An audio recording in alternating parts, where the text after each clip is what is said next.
Leonard was one of my first friends when I moved to Washington, D.C. in 1975, and we worked at FAST. And he's right, we did a lot of good things. We testified on the Hill, we took 2 student delegations to the White House for conferences, and we were pushing in the mid-70s a college student experiment program for the shuttle. And you've got to understand that in the mid-70s, the shuttle was behind schedule on development, over budget, and the last thing people at NASA wanted was a couple of young punks like us running around pushing them to do a student program. Eventually, they did decide to do a program, only it was geared to the high school level instead of the college, and then I ended up going to NASA to run that program. And then years later, Leonard and I collaborated again. He wrote articles for Final Frontier magazine when I was the editor there. And then in 1999, we became sidekicks again at space.com. His skills were obviously more essential than mine because I got laid off in 2001 and he still writes for them. So no other space writer has authored as many articles on space tourism as Leonard. And so it's an honor to that he invited me to come and speak on this topic, that he is one of the leading subject matter experts.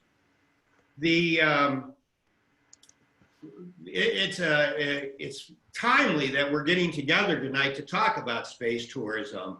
It was 36 years ago on the first day of summer that NASA Administrator James Beggs signed the memo to approve a teacher or an educator as the first spaceflight participant. At the bottom of the memo, he wrote, he had this memo for several months, and we were getting nervous that he was going to back out. But he finally signed it on the first day of summer, and at the bottom, he hand wrote longest day of the year. And for the longest time, I thought, oh, that poor guy. He had such a hard decision to make. It was between a teacher or a journalist. This must have been very taxing for him. And then years later, somebody said, no, you idiot. June 21st is the longest day of the year. So that was my backstory with Mr. Beggs. 35 years ago this past week, 114 teachers from across the country and overseas territories came to DC, and that's what you see here in the picture.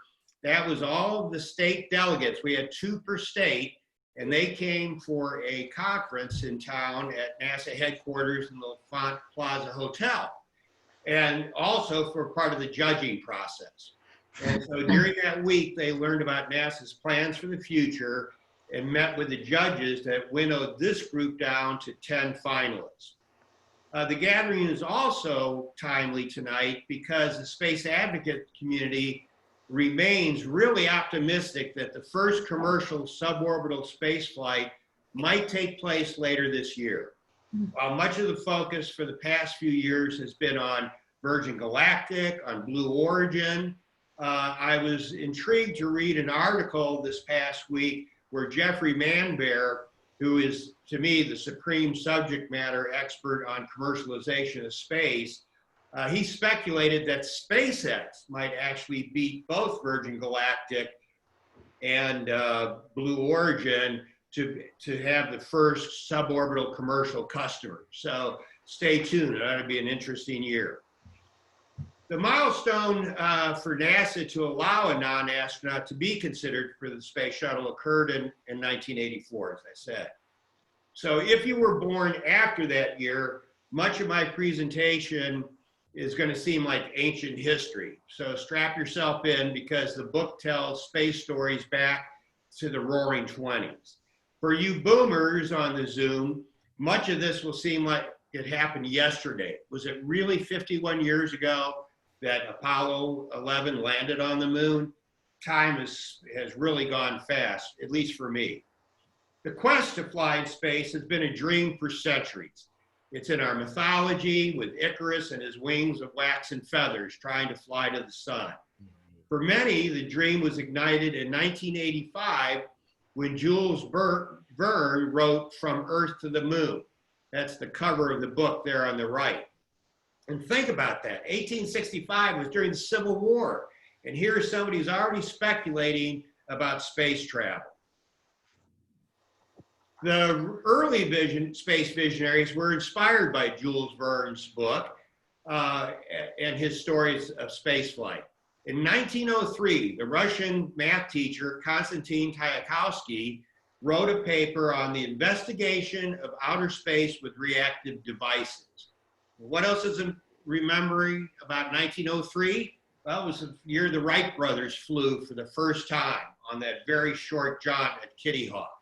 So here we're just learning how to fly, and Konstantin is already talking about a space program or a space station. On the left, you see the picture of a 300-foot-long passenger, what he called a rocket train, that could launch in 2017. Then a few years later, in 1919, the American father of rocketry, Dr. Robert Goddard, and that's a private joke between Leonard and I, because I was so new to space when I came to DC, I pronounced his name Robert Goddard. And he's never let me forget that. So Goddard wrote a paper called A Method of Reaching Extreme Altitudes. And he discussed a rocket to the moon. Within a year, citizens from around the world wrote to Goddard to volunteer to fly on his theoretical rocket. And I just want to read you a little excerpt or kind of why people wanted to go. His volunteers saw space as a way to add meaning to their lives. Dr. Franz von Hoffet, for him, space travel was a way to do something worthwhile. In our poor little country, men have nothing more that makes their life worth living. The honor as the first chauffeur of a rocket to the moon, at least, would give me something of that kind. And another person from Finland wrote, to risk his life for the implementation of your scheme, he would do that if Goddard could only find a use for him. Then, and eventually Goddard got very tired of all these letters from people. He said if people left him alone with these kinds of silly volunteering to fly, he could get a lot more work done. A few years later, in 1923, over in Germany, Dr. Hermann Oberth self-published his book, Rocket into Interplanetary Space. Hermann was one of the founders of the German Rocket Society, or German Society of Space Travel, and they were really promoting the whole notion of people going into space. He also helped promote Fritz Lang's Woman on the Moon movie at that time. And in fact, Lang wanted Oberth to have a rocket take off at the premiere, but that didn't quite work out. So these are the three men that I consider to be kind of the visionary founders of space tourism. Then we leap forward a little bit into 1950. And at the Hayden Planetarium, the German historian Willy Ley was brought in to speak about the conquest of space. And the Hayden Planetarium is in New York City, and they had a little gimmick to promote the lecture that night. They set up an Interplanetary Tour booth in the lobby outside. And they handed out this form that you could fill out. And where do you want to go? The moon, Mars, Saturn, Jupiter. And they showed the time schedule of how long it would take. You could get to the moon in 9.5 hours, Mars in 75 days, or Saturn in a little over 1,000 days. I don't know why it takes NASA so long to get to Mars. These people seem to be able to do it in 75 days. Well, over the next couple years, the Hayden received letters and copies of that form that they filled out. And over that period, they received 22,000 letters from people from around the world. And everybody was pleading to get to go. And here's a good example of a young girl, Ruby Massengale, from Hattiesburg, Mississippi. She calculated by 1975, which is when they thought the first launch would take place, she'd be 32 and in an excellent position to take the trip. She didn't want to go for selfish reasons like money, fame, or adventure, but wanted to help progress for all mankind. She really captured the essence of what motivates many who hold the dream of space travel. And when she concluded, it seems like this longing is actually a part of me. And that is a common theme that people have to this day of wanting to travel in space. That lecture was so successful that they had a second lecture, and this time around they had Wernher von Braun and a series of other space visionaries and an engineer from the Navy's Viking program, Milt Rosen. Von Braun spoke very eloquently about a vision of flotillas to Mars. You see down in the bottom right corner. He saw all kinds of human spacecraft going, space stations being built. And then to kind of temper things, Dr. Milt Rosen got up to speak, and he wanted to point out that, that things weren't going to be quite as happen as soon as von Braun stated. And you see that picture in the lower left corner, and Rosen pointed out that we were routinely blowing up monkeys at White Sands Missile Base as von Braun is promising all these things for the future. The media coverage focused on the Rosen-von Braun debate. On one side stood the dynamic Wernher von Braun, promising that within 15 years, spaceships as big as Navy cruises could be in orbit 1,000 miles above, serving as depots for planetary expeditions. Meanwhile, Rosen said plans for space are based on a meager store of scientific knowledge and a large amount of speculation. Interplanetary reservation card holders were disappointed when Rosen cautioned that even unmanned launches leave much to be desired. There was one chance in 100 a rocket will go as expected, not completely reassuring for passengers. Well, but that didn't stop people from wanting to go. The dream to fly in space was very big. And two of the editors from Collier's magazine, it was a popular general interest magazine at the time, they were there for that second Hayden lecture. And they got so excited about it that they corralled von Braun and all the other visionaries that were there, and they got together to create an 8-part series on the future of space exploration that ran in the magazine from 1952 to 54. And at the bottom there, you see some of the covers that they had. Well, actually two on the left, and then I'll tell you about the two on the right in just a second. But this was the first time that the vision of space exploration had been brought to a general interest publication. Prior to that, it was mainly discussed in technical journals, and here was a way for the public to start to get excited. Then, because that Collier's was successful, Walt Disney decided to bring the story to the public, and in 1955 featured a 3-part series on man in space on his Sunday evening TV show program, Disneyland. I don't know how many of you might remember having watched that. I certainly do. And he would, you see a picture of there in the upper right is how he introduced the, each evening's performance. And then the story was told with people like von Braun, who you see on the left, and also a lot of animation and music. Really well done. And they also put out comic books that you see the two in the bottom right corner. So then we start to get serious. In 1958, with the creation of NASA, the country started looking for a future in space.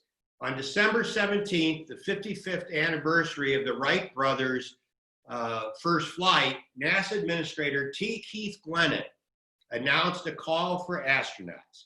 Those selected would be assigned to Project Mercury, the agency's first human spaceflight program. Dreamers from around the world saw this as their chance to achieve their quest to fly in space. However, President Eisenhower had some different thoughts about who should get to go and decided to limit applications to military test pilots.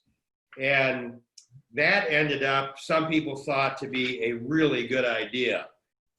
From the book, sensing a barrage of applications from eager but unqualified dreamers, President Eisenhower stepped in and overruled NASA's plan. Although Ike initially established NASA as a civilian agency, he decided astronauts should be selected from the ranks of our military test pilots. One of the NASA managers later commented that it was one of the best decisions he ever made. It ruled out the matadors, mountain climbers, scuba divers, and race car drivers, and gave us a stable of guys who had already been screened for security. So the first people that finally got to have this dream fulfilled were military test pilots. And you see the first 7 Mercury astronauts in the upper left corner with Wernher von Braun, and they were going to fly on this little Mercury capsule that could carry 1 person at a time. So while NASA was focusing on developing a vehicle for 1 astronaut, other visionaries had bigger things in mind. At the International Astronautical Federation meeting that year, just 2 years after the call for astronauts released, engineer Max Hunter regaled delegates with his plans for a class of nuclear spaceships. And what he told the audience there was, nuclear vehicles have been found to present near-term capability for the exploration and exploitation of the moon and nearby planets, based on the achievability of cargo carrying direct cost on the order of $1 a pound. This was at a time when it probably cost to put something in orbit was at probably $20,000 a pound. But you might send your luggage at $1 a pound, but it was going to cost a little more for people to go because of business costs and other associated travel. But he believed that similar missions at a cost from $500 to $5,000 per pound for round trip lunar and one-way Mars missions, respectively. For those in the waiting lounge who wanted to the range of terminal, who wanted to vacation beyond the sands of Mars, personal transport over the range of terminal planets from Jupiter to Pluto may be possible on the order of $2,000 to $50,000 per passenger. So one of the things I love about the whole story of space tourism, and you see it throughout the 70-year history, is a exuberance in what the cost might be and how soon it is going to happen. In most cases, it didn't turn out quite that way. Time magazine, meanwhile, wrote a story on Hunter's idea, and the title was Sing Song Merry-Go-Round, Here We Go Off to the Moon, Oh. And they didn't specify when, but they said the cost of a round trip ticket to the moon would be $900, $40 less than the first class jet fare from New York to Paris and back. I think we're still waiting for that optimistic price. Meanwhile, while the men were getting started, the women also came forward to claim their place in space, but to no avail. All of the initial opportunities were just for men at space conferences and medical conferences where they talked about qualifications. Women were routinely ridiculed, and the delegates would laugh at the thought of a woman going. However, in 1959, aviatrix Jerry Cobb, who's up in the upper left corner, ran into Dr. Randolph Lovelace and Brigadier General Don Flickinger in Florida. And they were 2 doctors that had been involved with the medical test for the Mercury astronauts. Well, they wanted to know what might happen if a woman went through those same tests. And though their test was not requested or approved by NASA, Cobb did go through the 3 phases of the test, passed with flying colors, and quickly dubbed herself the first female astronaut, except she wasn't. But to validate that she was not just a flash in the pan, Randolph, Lovelace, and Flickinger also decided to put other women through the test, and they selected 12 additional female pilots. However, before they could even complete all the phases of the test, the whole thing was canceled by the Navy. Jerry Cobb and the other dreamers took their case to Capitol Hill and testified at a special hearing on astronaut qualifications. They wanted to know, why couldn't women be involved? And I quote a lot from that hearing in the book. This is the chapter 3 on Astrochicks. I highly recommend that you read it. For female in the audience and supporters of women equality, you will have a hard time reading these about these hearings without wanting to scream. The chauvinism at the time and the disrespect for women was something that was pretty shocking. Of course, looking back on it, maybe it wasn't supposed to be then, but they weren't treated very well. The hearings are supposed to last 2 days. They were canceled after 1 day. Jerry ended up trying to be a consultant at NASA. She kept trying to fly in an X-15, but eventually she gave up on her dream and moved to do medical and rescue flights in South America.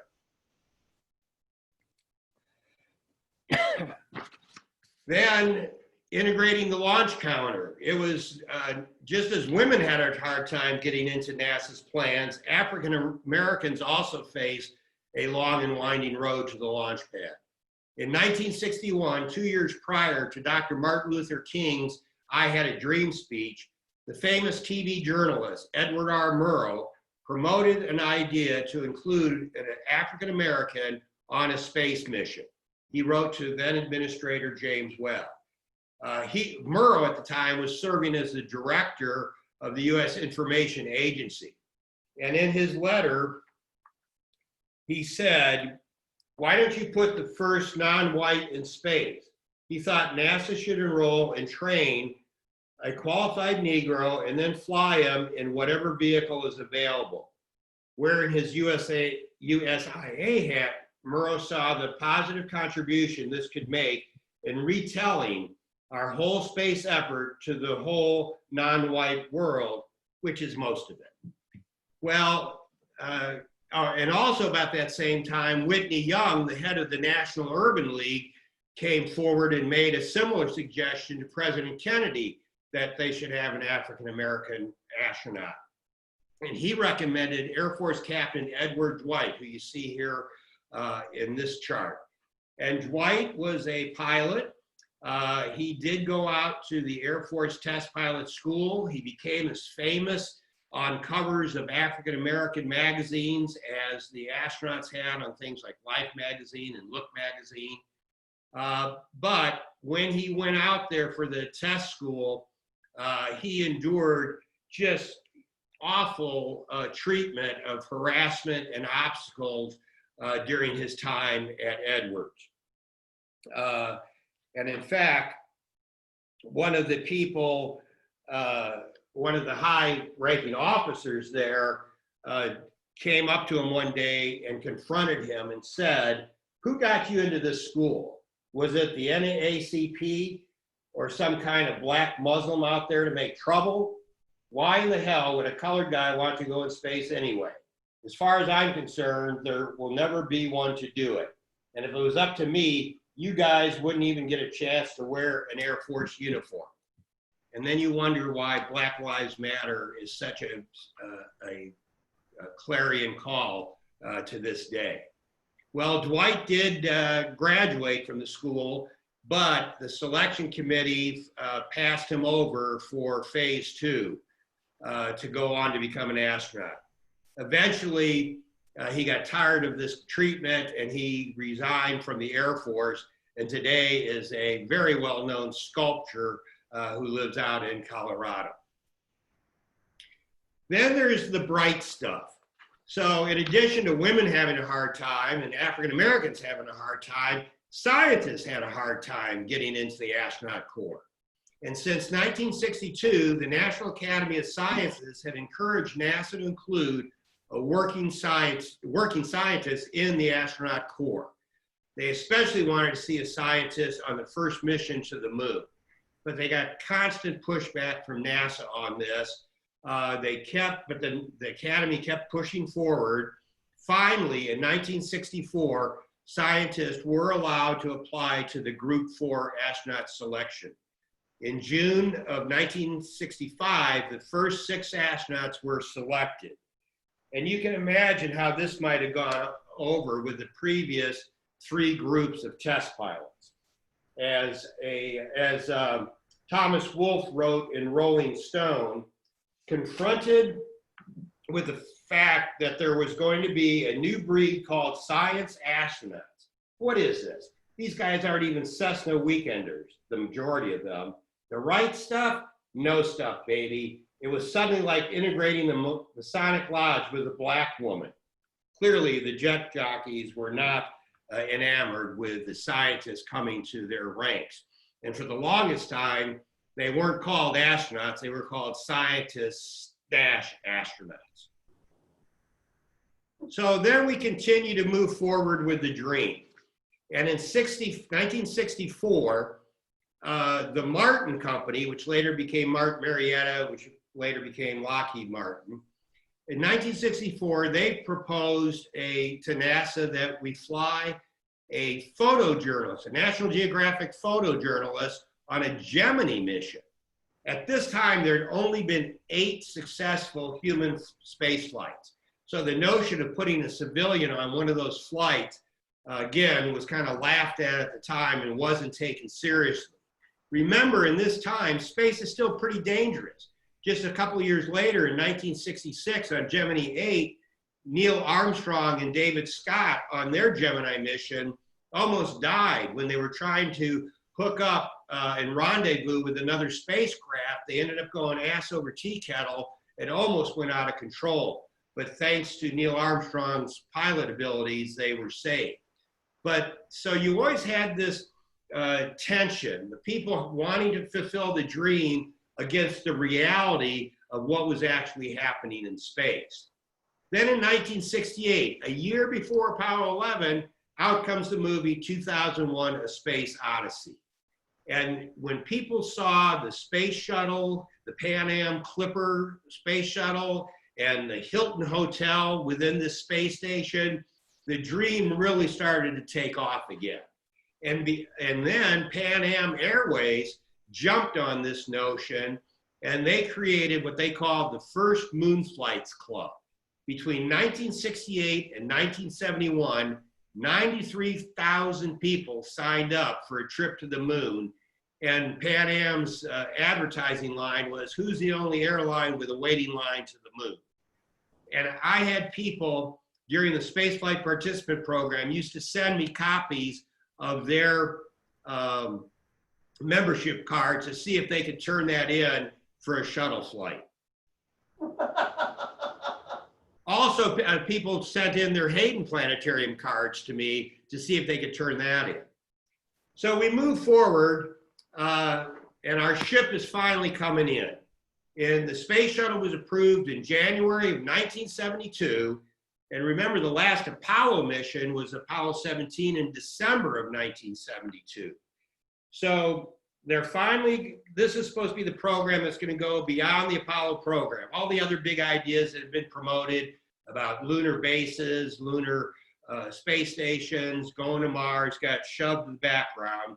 And the shuttle was the only thing that got approved. And on the day he approved it, Richard Nixon said, "I've decided today that the United States should proceed at once with the development of an entirely new type of space transportation system designed to help transform the space frontier of the 1970s into the familiar territory easily accessible for human endeavor in the 1980s and 1990s. So Nixon really was a big supporter at the beginning. Unfortunately, he got sidetracked with a little thing called Watergate and the Vietnam War, and he didn't put much effort into it after that. But NASA started working on the shuttle, and in 1976, the first shuttle orbiter, the Enterprise, was rolled out in California. And to commemorate the event, the crew of Star Trek was on hand with Dr. James Fletcher, the administrator, for this great celebration. And at the time, we thought the shuttle was going to fly 60 times a year. It only was going to need a crew of 3, leaving 4 seats for passengers. At least that's what they said at the beginning. Meanwhile, also in 1976, NASA put out a study called Outlook for Space, which looked at the future of what we could look forward to. And in the title called Commercial Space Transportation for People and Goods, the report predicted that by the turn of the century, the cost to place a pound of payload in orbit would come down to about $100 per pound, and eventually down to $10 to $20 per pound. It would then be reasonable to think of such transport in terms of passengers with operational costs of $1,000 to $2,000 each. We cannot ignore the possible eventual use of space travel for entertainment and recreation. Well, that all sounded good, but they were still trying to get the shuttle built. Meanwhile, there was another thing that happened in that time frame that was a bit premature. It was called the Unique Personality Study. NASA's Office of Spaceflight was trying to respond to all these letters they were getting from people that wanted to volunteer to fly in the shuttle. So they conducted a study to see, well, who might be eligible to go on the shuttle? And they spent a good deal of time looking at this, and they concluded by virtue of occupation or organizational affiliation, and by the way, they said by virtue of his occupation or affiliation, the best communicator would be someone like a news reporter, a popular scientist, not to be confused with an eminent scientist, a politician, not to be confused with a prominent statesman, a layman, a space science student, a prominent transportation figure, an artist, which included poets, painters, and writers, a humanitarian, or an entertainer. So here people are starting to get all excited, and the code word was kind of, well, he might not be very good looking, but he's got a unique personality. So that study was moving forward, and then again, because of the delay with the development, that study got shelved and put on the back shelf. It didn't stop fast, however. The Forum for the Advancement of Students in Science and Technology and our own Leonard David went to NASA and interviewed Dr. Fletcher in that time frame. And in our 1976 issue, he got Dr. Fletcher on record saying that it could very well be that one day a student would fly his experiments as a payload specialist. And you'll see the picture there from our newspaper, Fast News, and we call that's one great leap for students. Well, as I said, they didn't do the college program, but eventually NASA did set up the high school program.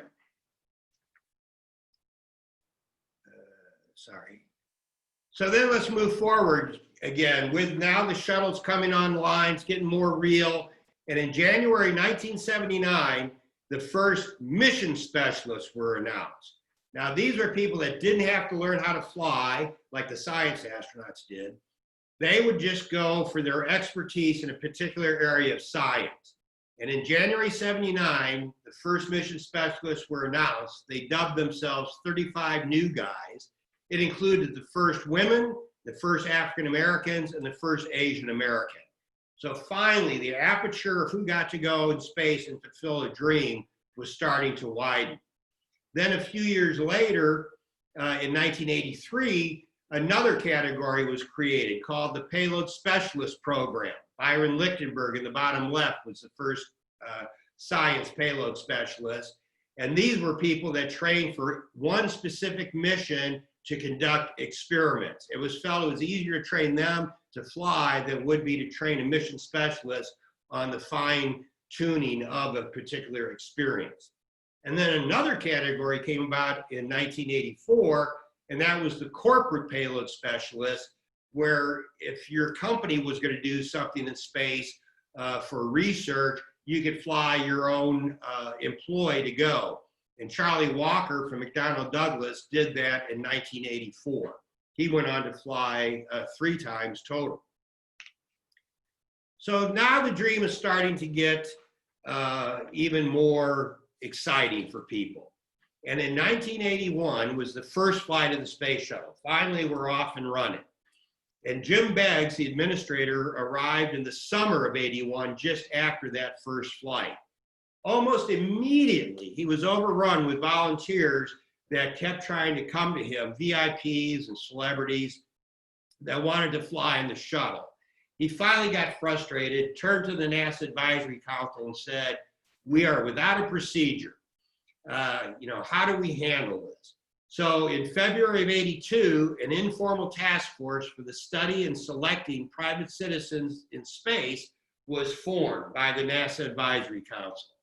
And they spent the next year going around the country talking to experts, seeking input from opinion leaders around the country, talking at each of the human spaceflight centers. And then their final report came out in June of '83. And in that report was the words that everybody had been waiting for. Ultimately, humans expect to live, work, and vacation in space or on the moon or Mars. Many want to do so immediately. Others recognize that technology and economics will limit such an experience to all but a small fraction of their compatriots, but hold out hope that their children or grandchildren may participate. So what they ended up advising the administrator was that you needed a purpose to fly a civilian. And for them, the purpose was to communicate what the spaceflight experience was about to the public. It was feeling that the astronauts were a little reserved in their ability to communicate. That certainly has changed over time, but it was thought that maybe a, quote, ordinary citizen would do a better job. So the committee recommended observer communicators, such as a television broadcaster, an observer communicator like a print journalist, or an educator. And so what happened was the educator, as I mentioned earlier in my mention of James Beggs' memo, was a teacher. And the political appointees at NASA wanted some face time with the White House, so they decided that President Reagan should be the one to announce that it would be a teacher, would be the first spaceflight participant.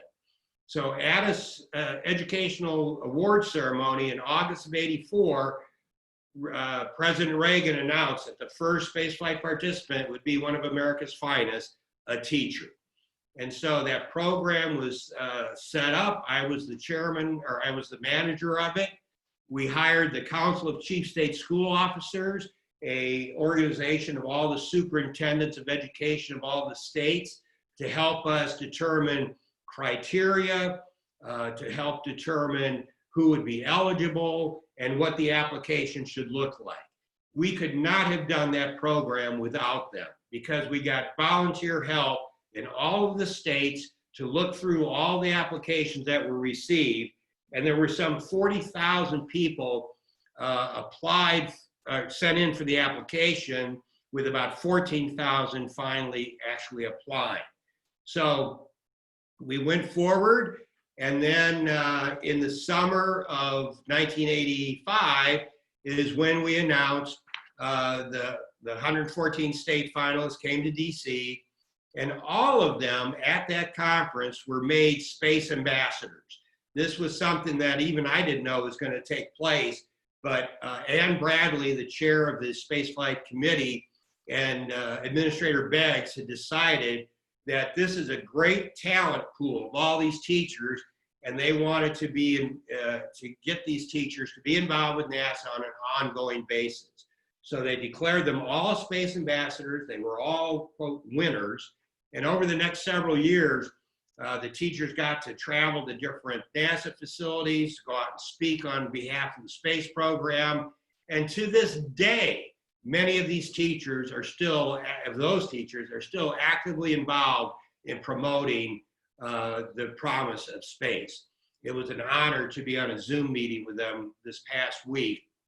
And it's just amazing how involved they all still are. So they all came to town. Then we narrowed the list down to the 10 finalists you see in the upper left corner there with Mr. Beggs.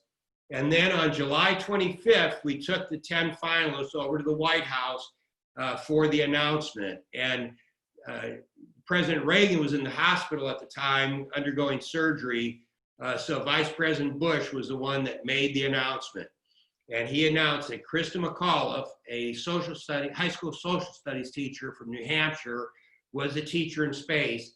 And then Barbara Morgan, an elementary teacher from Idaho, was going to be the backup. Now, what was unusual is that Barbara, as a backup, went down to JSC with Krista for the training. And at that time, a lot of the backup payload specialists didn't receive the full training. But the JSC changed that policy for the teachers, and Barbara got to do all the things that Krista did in the training, which made for really great opportunities for Barbara later on. So then Krista was assigned to mission 51L. Challenger was supposed to launch in January of 1986, and we all know what happened with that. I'm not going to dwell on the accident, it makes me too depressed. In addition to the teacher in space, we also initiated a journalist in space program. Journalists were really ticked that they weren't the ones that were selected first, and a lot of them gave me a hard time when I went out to talk about the program. But eventually, once we had the journalists in space program, they settled down, and Mr. Beggs, when he announced the journalist program, said that now I know there are those who would like to send some journalists into orbit permanently, but I can assure you our winning candidate will not only get a round-trip ticket, but a first-class, unforgettable ride. Beggs had hoped that the winner would come back and create a book, a series of magazine articles, possibly a radio or TV series, or a traveling photo or editorial cartoon exhibit. So we again reached out to an outside group to help us do that. We selected the Association of Schools of Journalism and Mass Communication, and they helped define the parameters for the criteria to apply and what the application should look like. And we got down to 100 finalists in, I want to say, January, February of 1986. We were going to go, let's see, and then we got down to 40 finalists, and then the next step would be to select 5 finalists from that. But because we weren't sure when the shuttle would fly again, and we had to keep focused on that and the safety of this human space program, the journalist program was eventually canceled in April of 1986.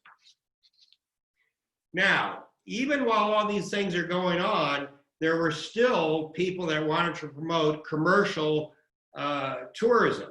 And so for years, this had been going on. People wanted to try to take over the shuttle program and manage it as a business. Somebody came forward, Leonard, correct me if I'm wrong, but I think it was maybe Rockwell International that had that design on the left for a module that could fit in the cargo bay of the shuttle and fit about 40 people to go on a shuttle ride. I never quite understood that one because, well, I guess it had windows so they could look out. Doors were open. Then there was also an organization called the Seattle-based Society Expeditions. They tried to lease seats on the space shuttle and determined it'd have to have a ticket price of $1 million. And that didn't fit in their business plan. So instead, they collaborated with Pacific American Launch Systems to build a new spacecraft called the Phoenix E. And that's what you see on the right.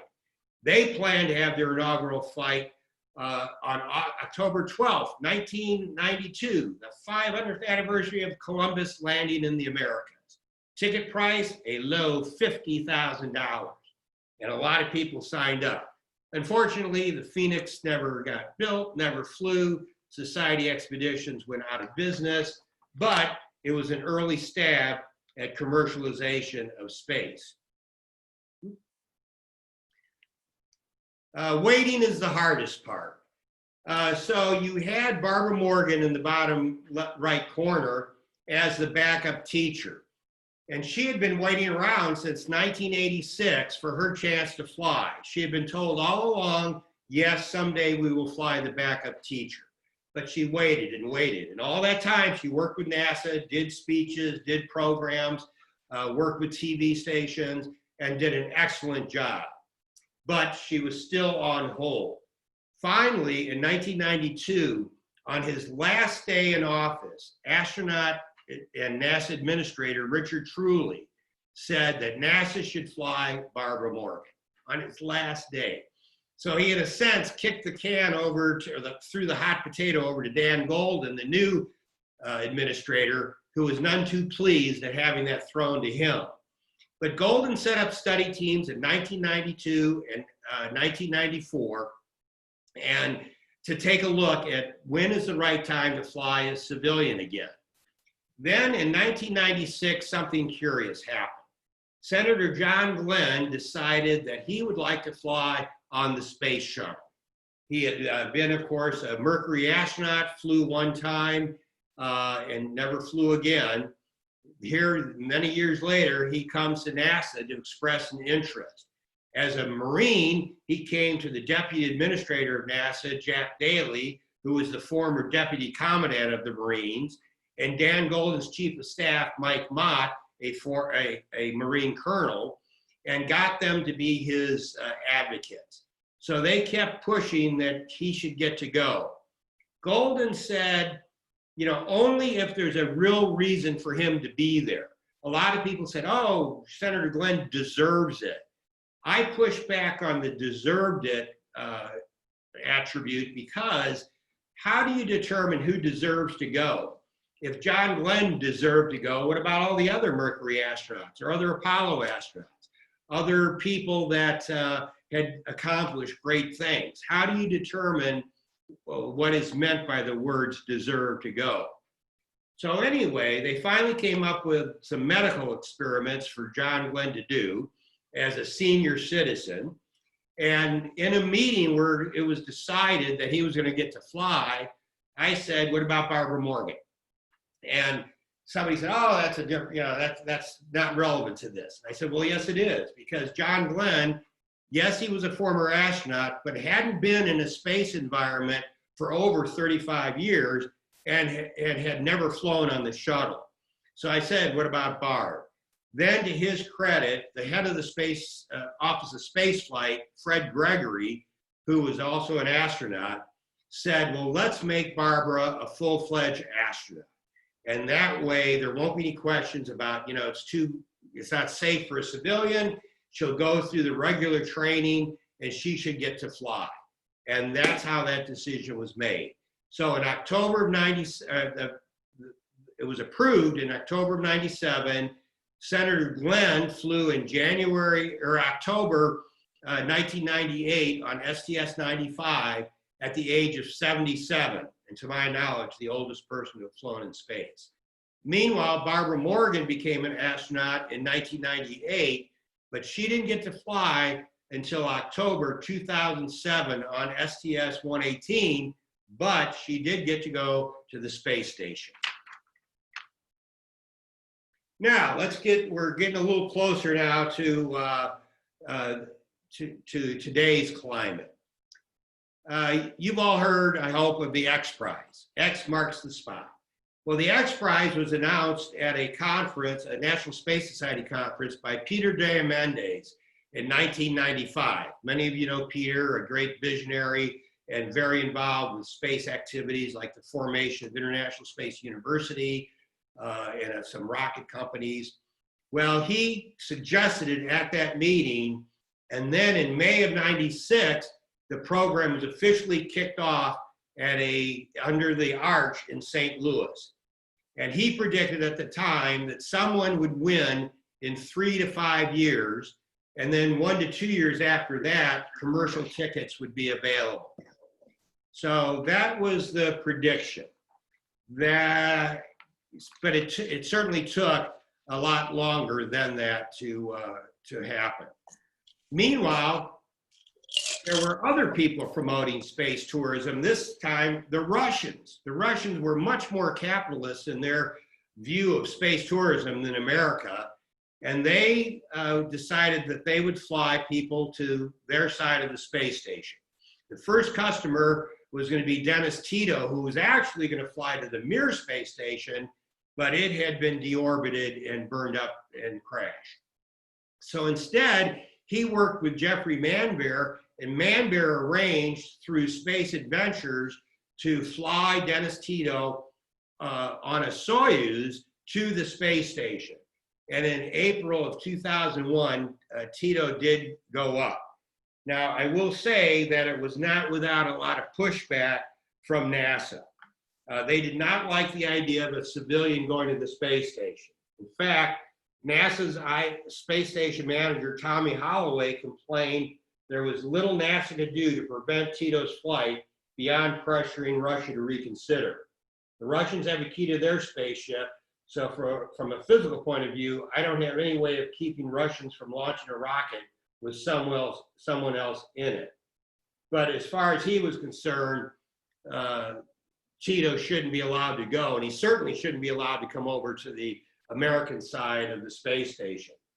The head of spaceflight for European Space Agency had a similar view.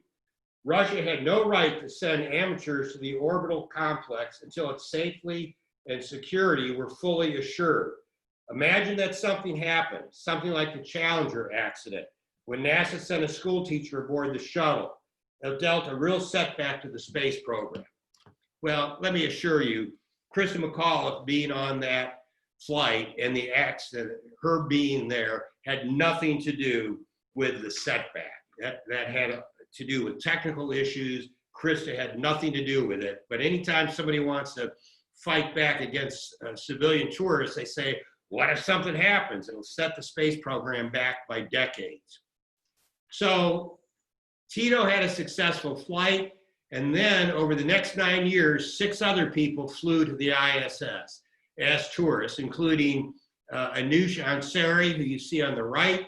She eventually became the primary donor to the X Prize. It became known as the Ansari X Prize. And Richard Garriott at the bottom, who became the first son of an Apollo astronaut to fly in space. So, are we there yet? Well, Virgin Galactic won the competition, the Ansari X Prize in 2004, and they formed a company that was led by Burt Rutan and Richard Branson. Then they predicted that the first commercial flights could take place in mid-2010. And you see on this chart the kind of design that they were going to use. They would launch their spaceship from underneath the White Knight airplane, which you see in the upper right. Then once the spacecraft was dropped, it's called Unity, its rockets would take off and propel the passengers into a suborbital flight.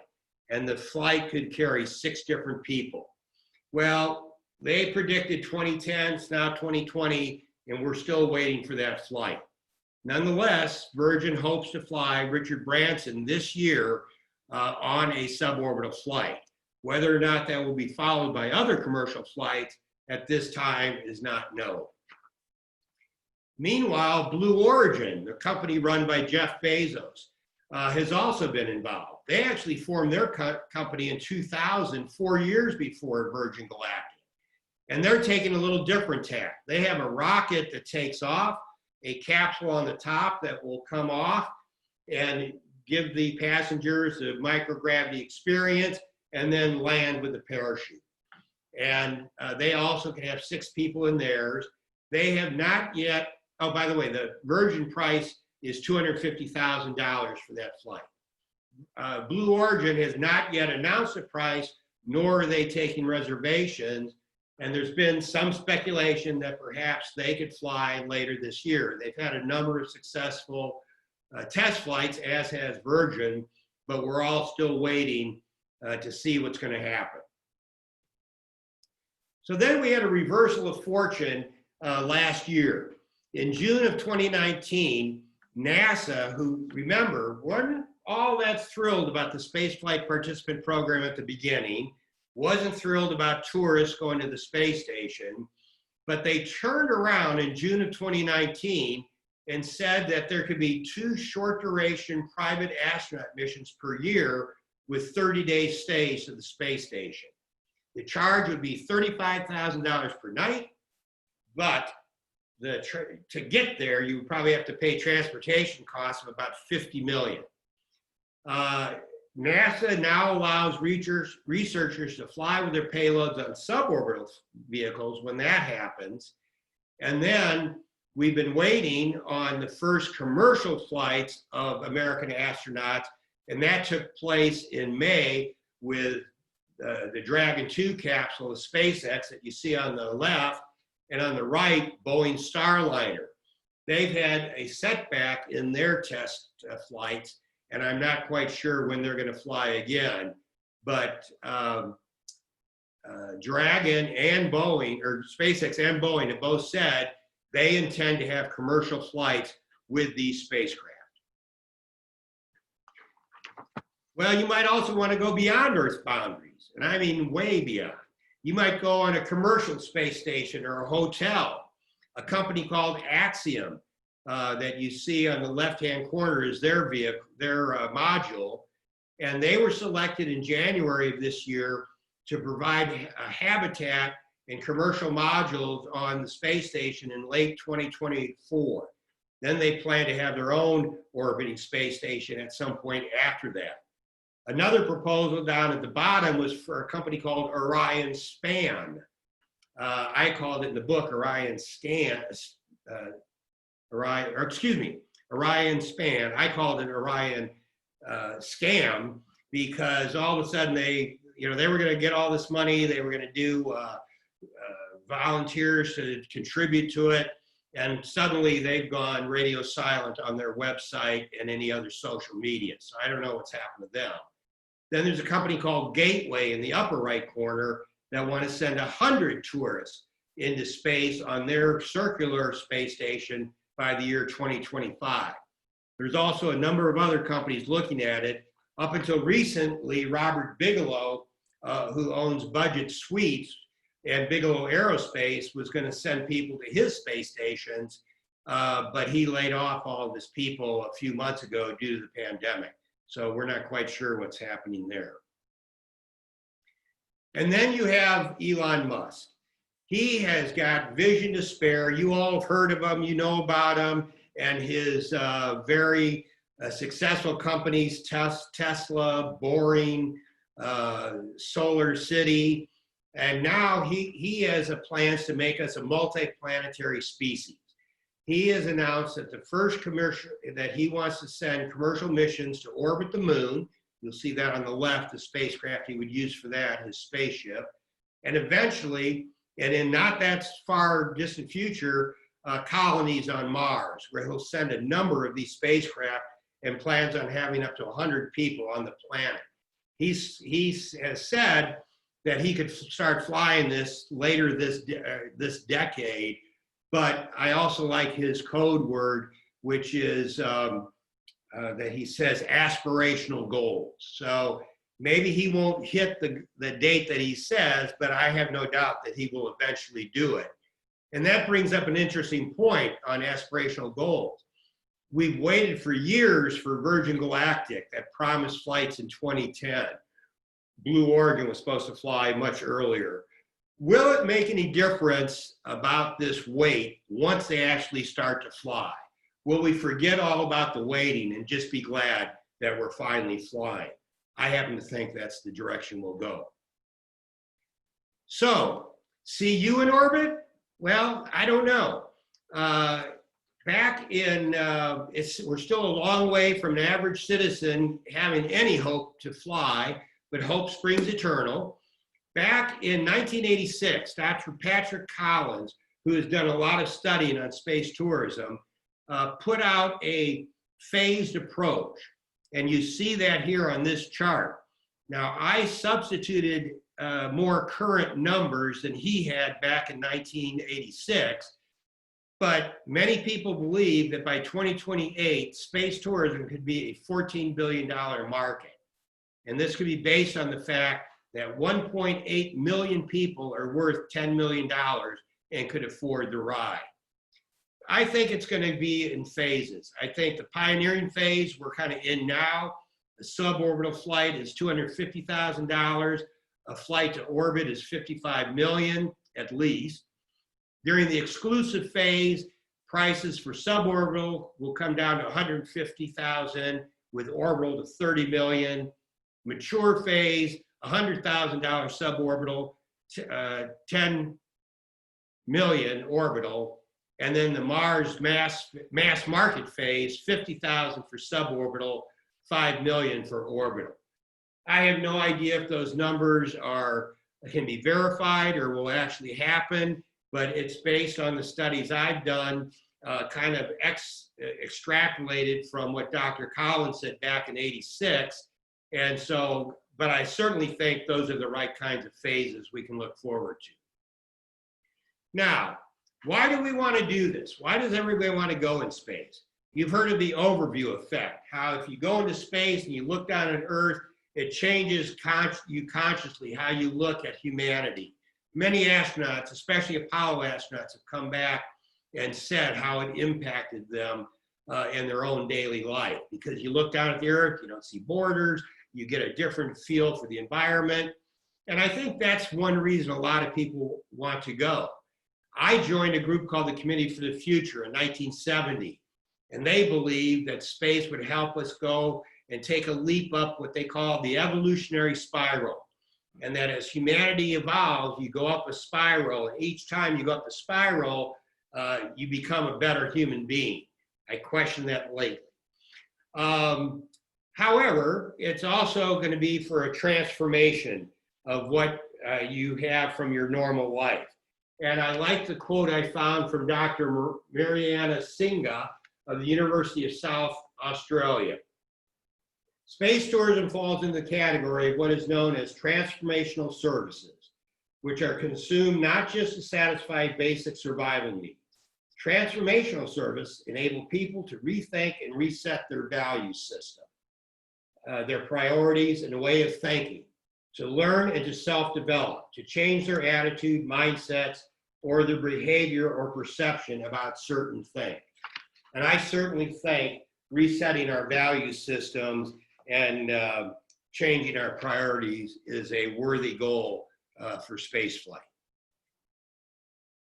So that's the pitch. Will we see you in orbit? I don't know. I hope some of you might get a chance to go someday. The book, See You in Orbit, available on Amazon for $18, softcover, and Kindle for $12.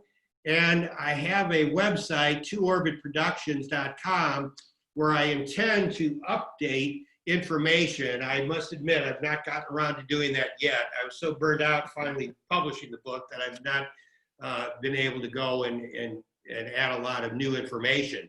But there's a lot happening right now with space tourism, and I think we'll see many changes later this year. And again, might be a while before some of us get to go, but just think about things like companies that might do campaigns or commercial competitions, and if you win, you'll get to go to orbit. That has already happened for some suborbital companies, although because of their delay, the people are not going to fly. There's also an organization called Space for Humanity, and their goal is to raise enough money to send 10,000 people into space, beginning with suborbital flights, orbital flights, and eventually onto the moon or onto Mars. Will we be on Mars by the end of this decade? I don't have the slightest idea. I think there's a lot that has to be accomplished between now and then. There's a lot more we need to know about Mars, but there's an awful lot of people that are spending their professional time and resources to make that happen. So on that, I'll stop. I hope I didn't talk too long, but I certainly am open to questions. Yay. I just want to remind everybody that during the presentation, I might have muted you. In fact, everybody's muted. So if you have questions, you'll have to unmute yourself, or you can hit the space bar and ask away. Hey, Alan. Yes. Hey, how are you? Great presentation, and loved your book. Thank you. My question is, the Trump administration announced early on that about the Space Force. And I was just wondering, we haven't really heard anything about that. Number one, is that really happening? What does that mean? And number two, will that be funded by the Defense Department, or could that siphon away money from NASA?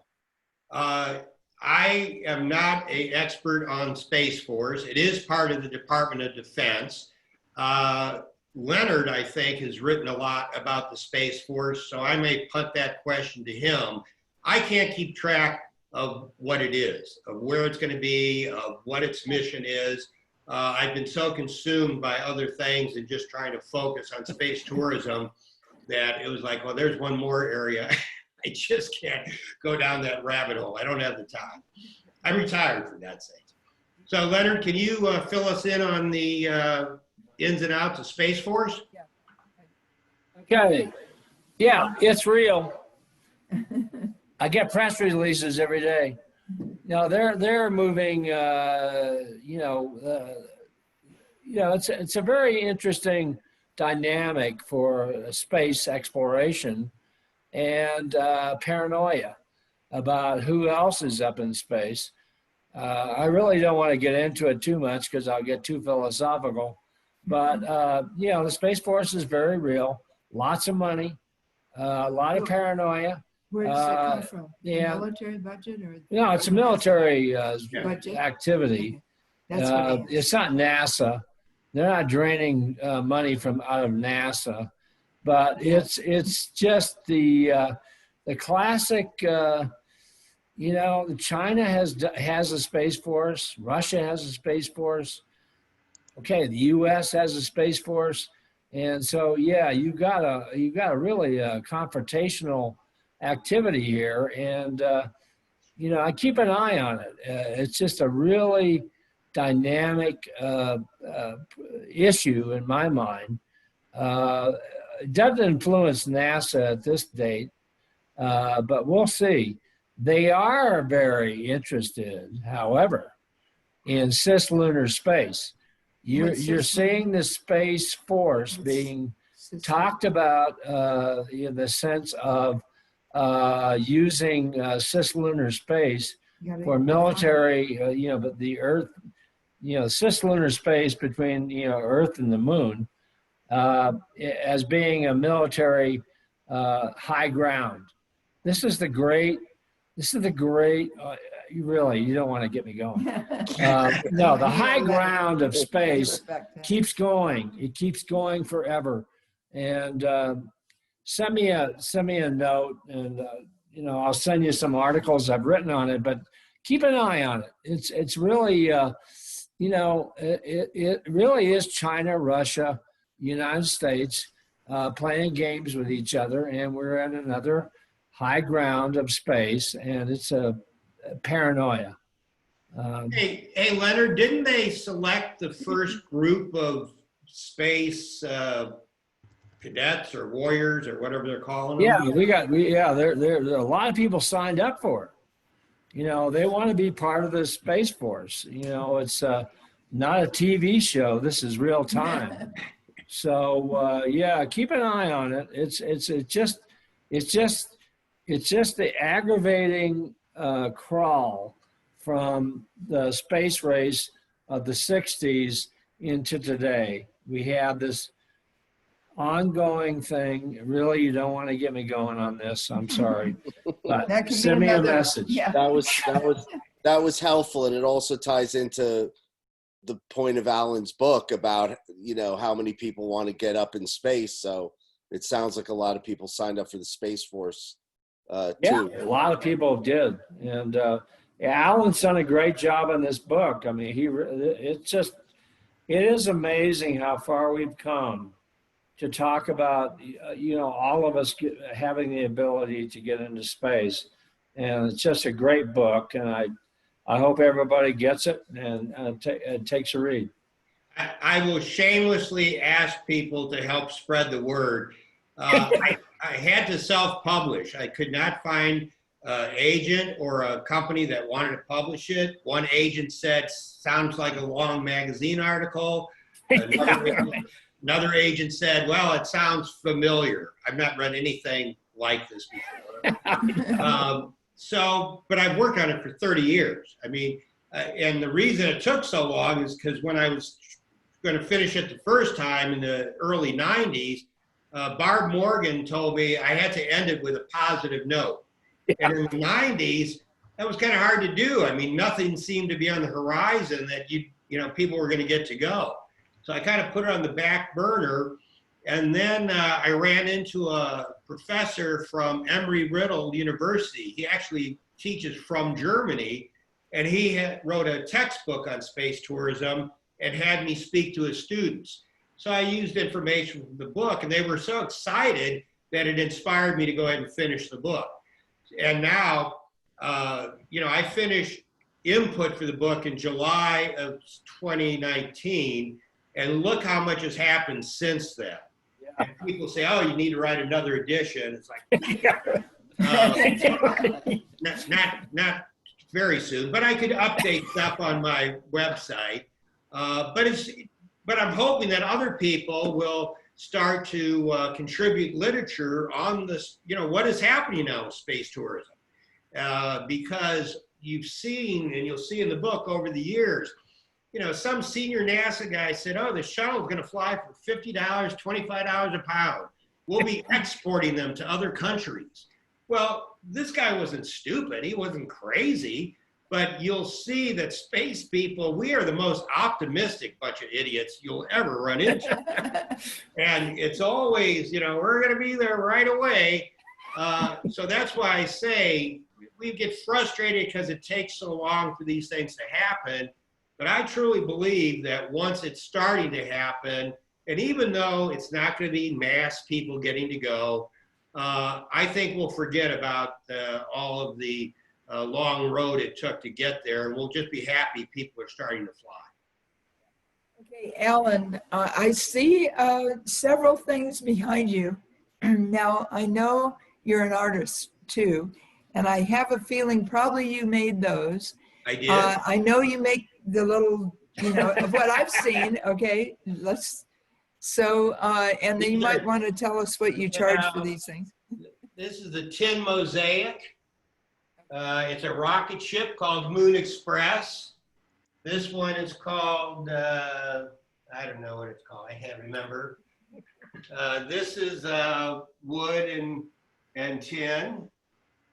And then I have a series of what I call Galactic retablos. Oh my God, yeah. Those are the ones These are I've all space. They're like religious retablos, except they're with a space theme.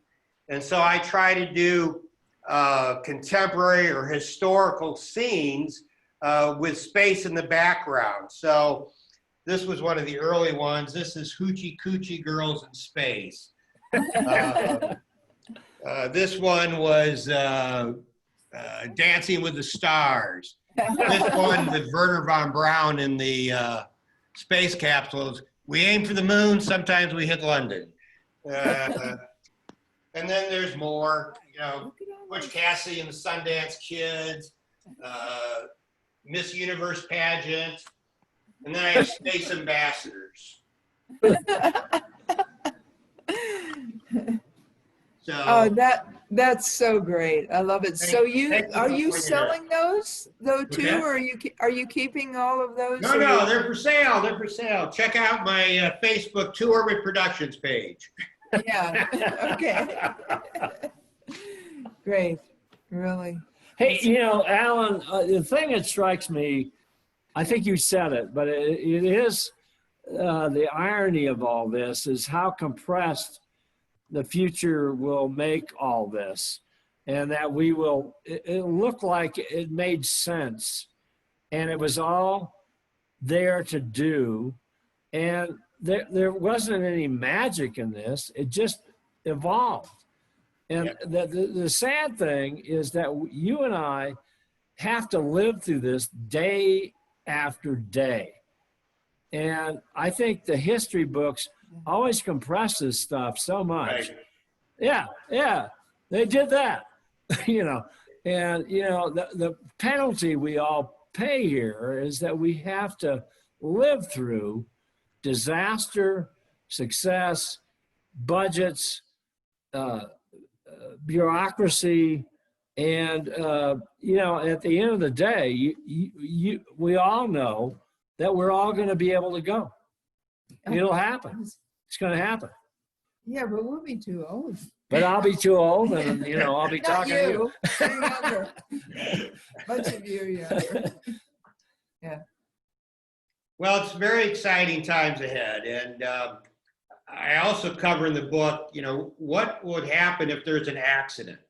Yeah. You know, look at what happened with the Challenger accident, the Columbia accident. Really, it wasn't anybody's fault on board. It just happened, and things took a long time to recover. Will it take as long for somebody like SpaceX, if they have an accident, to recover? We've seen them blow things up on the launch pad, and you know, a few months later, they're launching again. Will a death of a commercial space tourist have the same impact on the public the way the Challenger crew impacted the public? I mean, that was national mourning, for goodness sakes. But we've had a test pilot on a Virgin mission died, and you know, it was kind of in the news cycle for a couple days, and then everybody went on their business. So will we evolve to the point where the fear of death in space won't be something that holds us back? And I am looking towards that with great interest. I don't know what other people think. I'd love to hear it. And frankly, we're right there with the crew that's on board the space station. We haven't gotten. Elon Musk is worried about the reentry of his capsule. Right. So we're there. Yeah. We're there. It's not like next 10 years. It's now. Yep. Yep. Okay. Jan, were you at the suborbital conference? I see Jan with the long gray hair. Were you at the suborbital conference in Colorado? No, I don't think so. Very familiar. Yeah, no, Jan, you know, yeah, because she's from Colorado. Yeah. Oh, you need to unmute yourself, Jan. Unmute like that? Just like that. Did I unmute? Yeah, we can hear you now. Look up. It wasn't me that was there. Did you want to be there? Yeah. And well, I don't know. And another thing that happened that I don't think I mentioned in the talk was, I believe I read that Elon Musk has sold was it Elon or maybe Space Adventure? Somebody has sold 2 tickets on a Soyuz capsule to go to the space station, and they'll go, a cosmonaut will pilot the Soyuz, the 2 tourists will go, and one of the tourists is going to get to do a space walk. And that's really incredible. Yeah, that's Space Adventures. You work for them. Okay. Yeah, Space Adventures. Speaking of spacewalks, one of my fun stories from the book was during the spaceflight participant program, when I'd get all these letters. Right? I had 10,000 letters. And by the way, this was back before email. All the stuff was hard copy. I can't even imagine what it had been like had we had email back then. The number of people that would have applied. But one day I get a call from a guy claiming to be Michael Jackson's manager. And he says, "So, Alan, we'd like to have Michael go up in a space shuttle launch and mission, and then get to put on a spacesuit and go in the cargo bay to do the moonwalk." And he went on and on. He was all hyped up. He said, and at the end of the call, he says, "So what do you say, Al? We got a deal?" There's 2 things that you didn't get to. One was the John Denver story, and the other one is, we got or maybe just do the John Denver thing.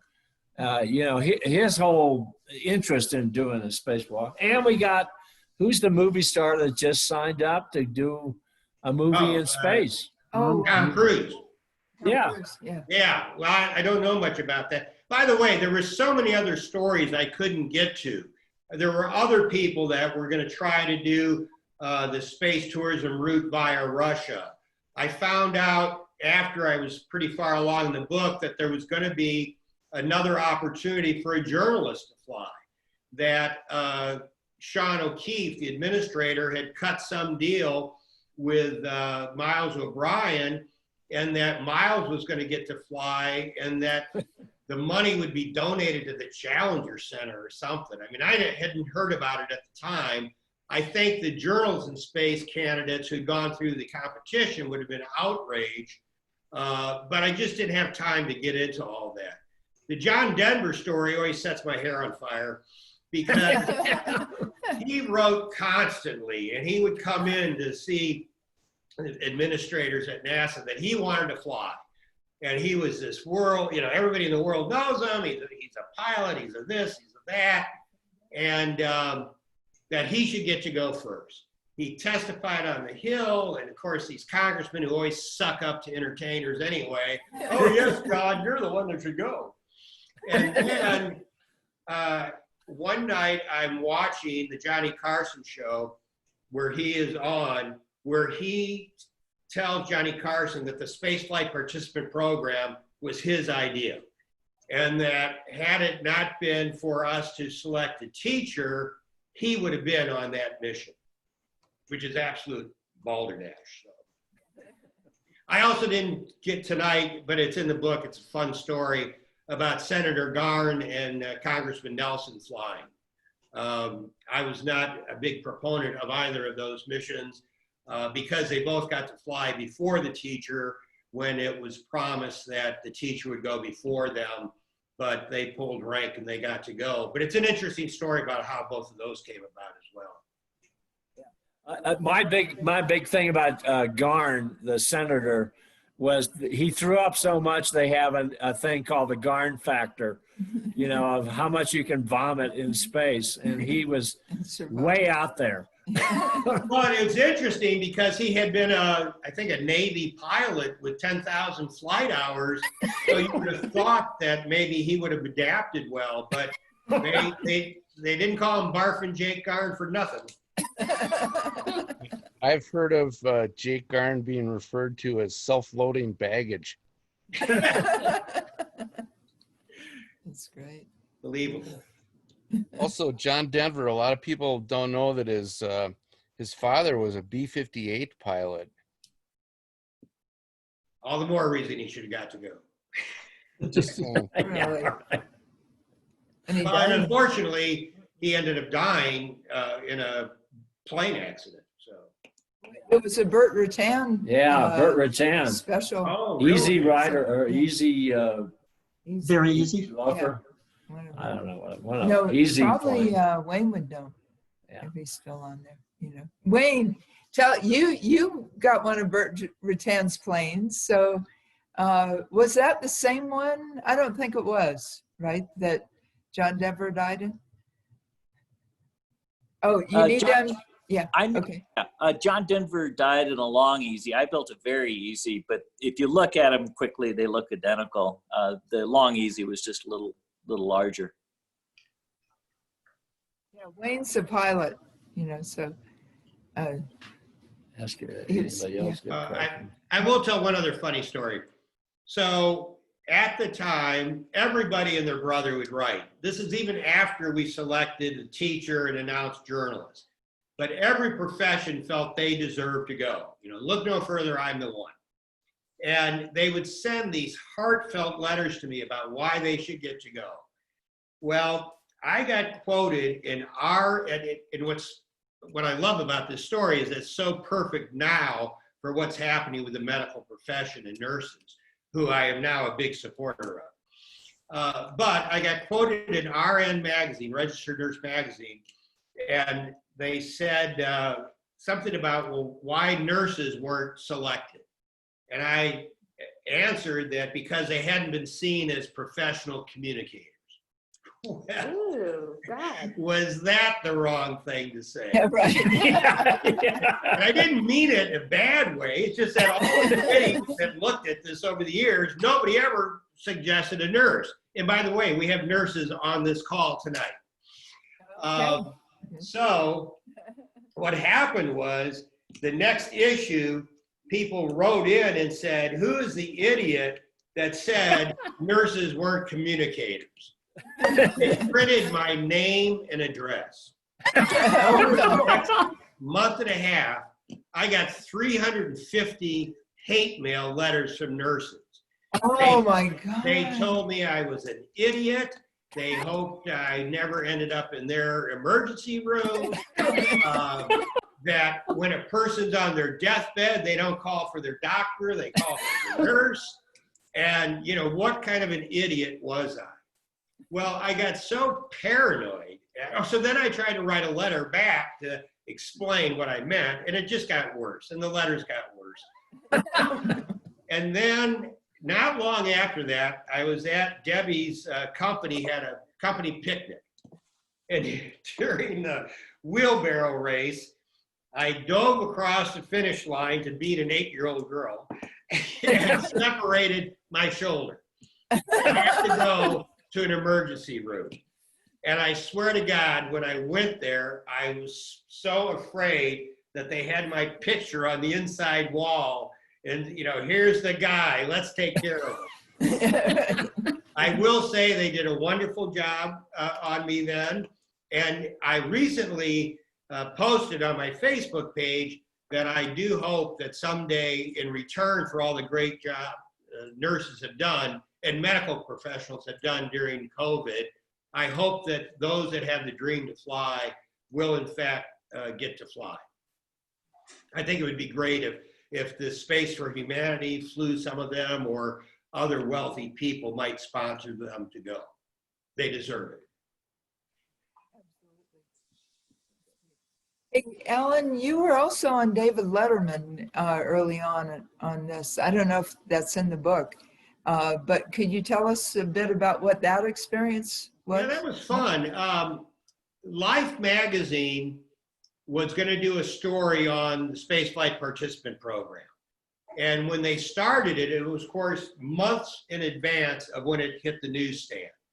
And they were pursuing the kind of tired direction of it would be a celebrity. So they had in the magazine, they had John Denver, Jane Fonda, Walter Cronkite, Robert Redford, a famous artist. And I suggested to them, and at this point, the teacher wasn't, I don't think, finalized, but we were leaning in that direction. And so I suggested to the editor that he might want to think about putting in an educator, which they did. So then when the publication came out, Life magazine asked me if I would go on TV shows to talk about the article.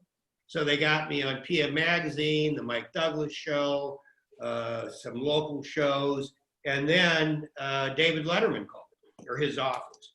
And so I got to go up to New York and talk about it. I took along some space food and letters that the kids had written. So he showed the letters and he showed the space food. We had fun with that. It was Whoopi Goldberg's first appearance on David Letterman, and Dr. Ruth Westheimer. So I was in good company. So, but here I am on the show promising the first spaceflight participant's going to be a teacher. I get back to DC the next morning, and on the front page of the Washington Post is Senator Jake Garn is going to fly in space. And nobody had told me.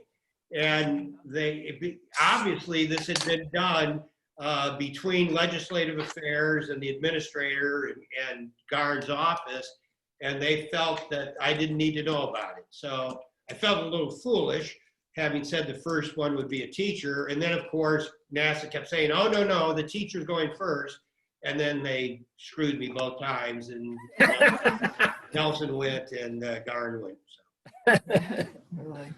But David Letterman, he was fun. He was very nice about it.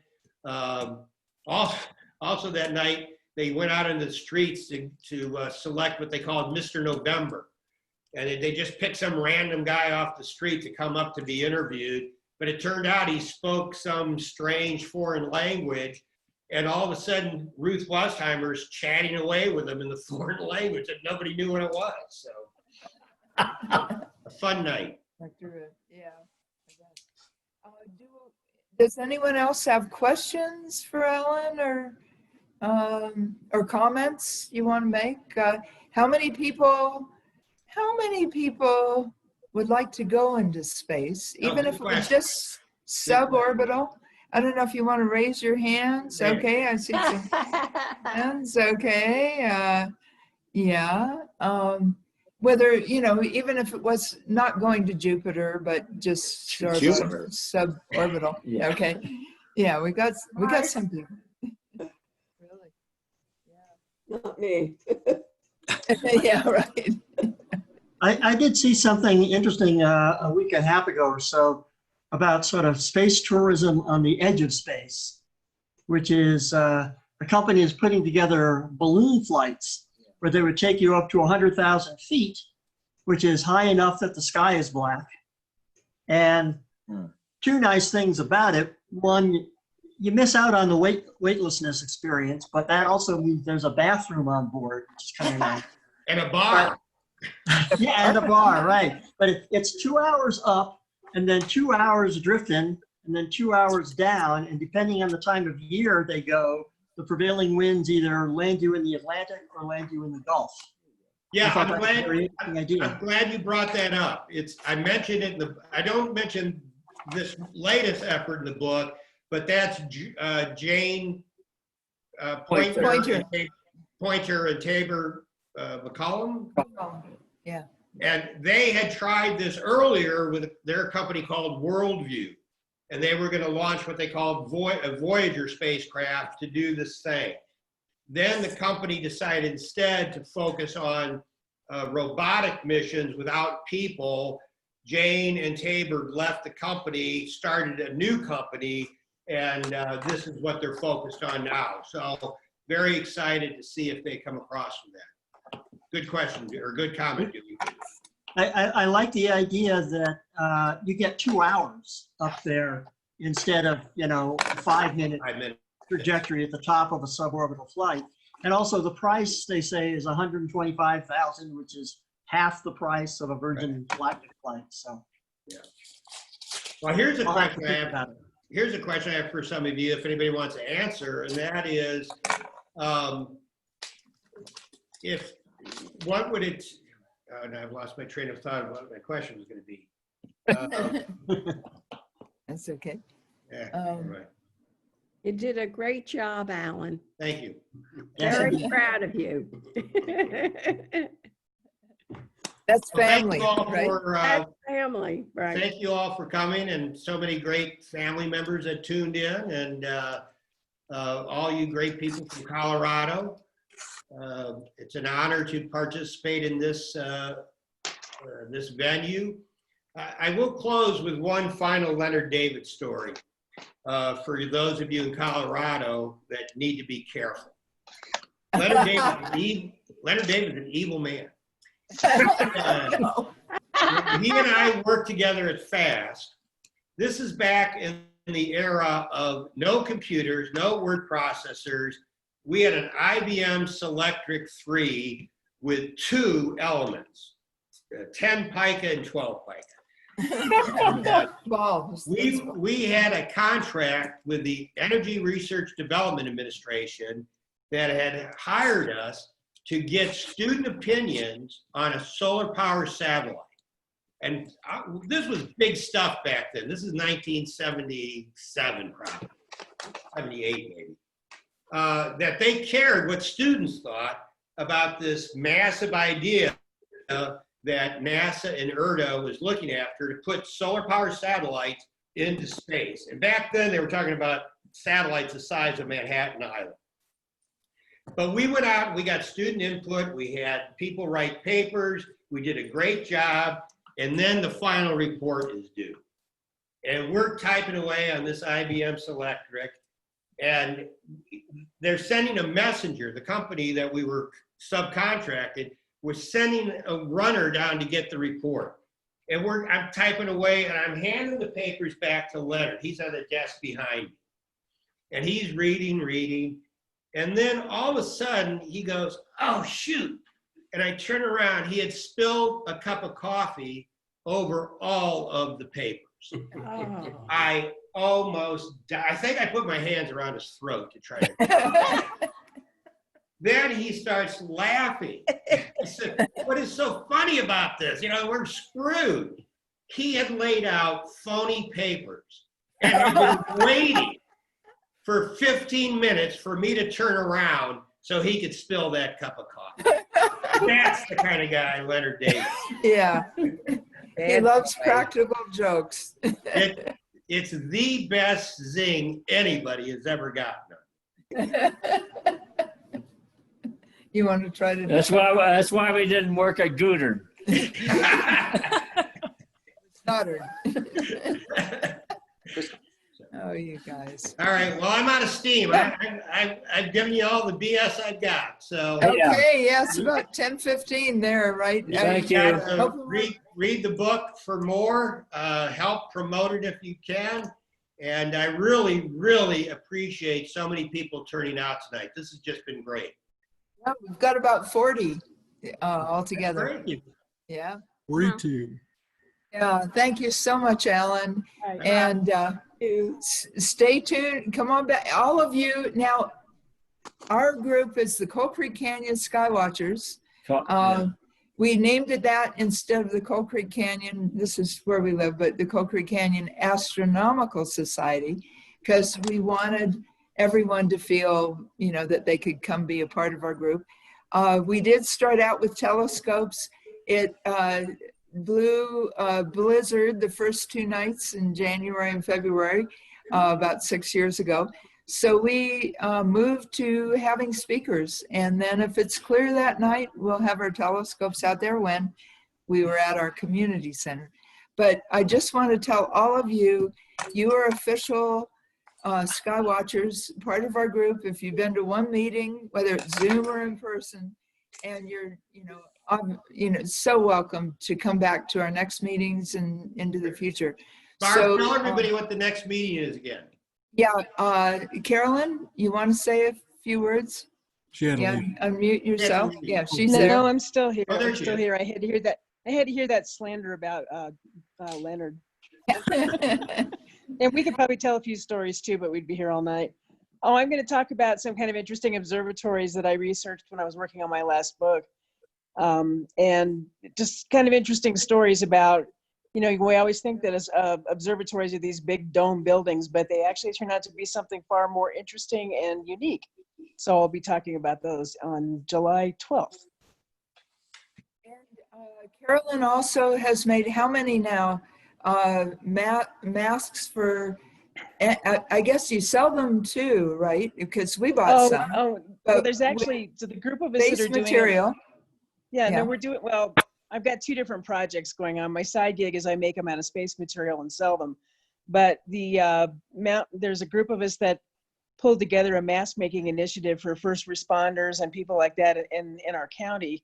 And all of that material was donated by various people. And so they periodically drop by a whole bunch of material, and then I sew it into masks that we give away to, it's been like everything from the state patrol to first responders to teachers to people who work in nursing homes. When there was really a big, a much more difficult task getting masks than we have right now. But we make them and then and hand those out to people when we can. Carolyn, but how many sort have of you made? How many have you Well, made? for the volunteer ones, it's close to 300. Very I've sold about 50, I think. So there's the ones that I sold, that actually got started because I made one for myself out of space material, space print material. Somebody saw it and said, can I buy one? And the next thing I knew, I had 2 museums buying them for their staff. And then it just kind of went from there. So I do sell them. That's material I have to buy myself. And then I just get I charge enough to get my time paid for and get the material paid for. We wore them today. Yeah, we wore them today. Oh, We yeah. went into Boulder. But Yeah. so what are you selling those for? Well, it depends on what you want, but right now they're $15, and they have a little slot for a filter, and they have a little nose. I don't know what you call it, a little bendy thing in the nose to bend it around your nose. I think it's called a bendy. I have no idea what it's called. The bendy thing. So, Yeah. so I think John Williams, I think he does our website. You do our Facebook, Carolyn. Yeah. So they're on our Facebook, right? Which is just Coal Creek Canyon SkyWatchers.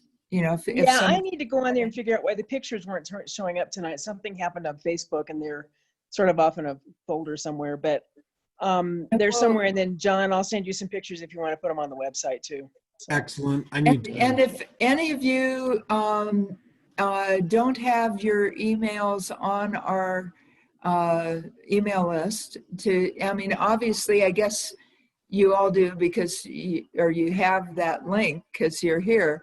So, John, but if are they all then on our email list for the next for Carolyn's talk in 2 weeks? Or do they need to? Is there a way they can send it in from the link they have? So you can visit our website, sky-watchers.co, and you can go to the bottom of the page and sign up for our email list, and you'll get notifications that way. Again, sky-watchers.co. Right. Yeah, so sign in and yeah, you're all official SkyWatchers. And normally we only sent like one email a month, but this past few months with the virus and we've increased our meetings by one every 2 weeks now. So we've been sending a few more, but we don't spam you ever. We don't sell it. We don't do anything with it. So, yeah. And if you want to be off of it, you're off of it. So it's easy. It's easy thing. A chimp mail thing. Great. Well, and if anyone else wants to stay on a little longer, we could talk. But thank you again, Alan, so much for this. Yeah. Right. Talk. Thank you. Thank you. Right. Yeah. See you guys all in a couple of weeks then. Okay. Yeah, come on back. Hey, look up. There's Jupiter, Saturn. Now they're, John, when are they, are you still on? Yeah. So when are they rising now? Jupiter and Saturn? Jupiter and Saturn are rising at about 10 o'clock, and they're high in the sky by midnight. Venus is now visible in the morning sky. Mars is sitting right behind Jupiter and Saturn in the sky too. It rises 2:30 or so. So I think I can look and make sure. Yeah, I see it when I go to bed at 2 a.m. I'm out there looking at it. Venus the other night when you sent me your 5 a.m. email. What the heck? Yeah. Well, yeah. I'd slept 3 hours and then I got up and wrote to you. Oh, okay. But yeah, there's great stuff in the night sky. It's wonderful. Yeah. So Jan, you're still on there. So you think with these Miller moths, and I think everybody who's still on probably is dealing with this if they're in Colorado, Wyoming, Kansas or whatever. I guess you said you're not sure when they're going, but I read something that looks like they may be gone in a couple of weeks, 2 or 3. They've been tapering off down here in the flat a little. They're not tapering off up here. We get about, I don't know if Carolyn's on there. I guess she's no longer on there, but we're putting, and I know, I'm all for releasing animals back into the wild, but we get, like 20 or 30 a night. And if you put a light over a bowl full of soapy water, we've been getting about 20 by the morning. Who are not flying out of that soapy water, and I do feel kind of bad, but there are so many of them. I've never seen that many before. About 20 years ago, there was about this many. How many years ago? We were talking about. When? Oh, about 20 years ago. 20 years ago. We weren't here then. a bunch of Miller moths we remember from when we first moved up here. One thing we were talking about the other night was hadn't heard many bats about at night. And the past couple nights in the mornings, like 3, 4 in the morning when I get up or just wake up for whatever reason, I can hear them out there. And I'm sure they're going after the Miller moths. So maybe you just don't have enough bats at your place. Yeah, I don't think we have any bats in our belfries. No. And the swallows, I think, like them too. But yeah, I read something about the bats, because they do their little signal, their radar, that the Miller moths don't like it if you jingle keys or coins. Oh. They kind of go, because they think that's sort of like, I guess the radar thing. And then they dart around, because they're trying to avoid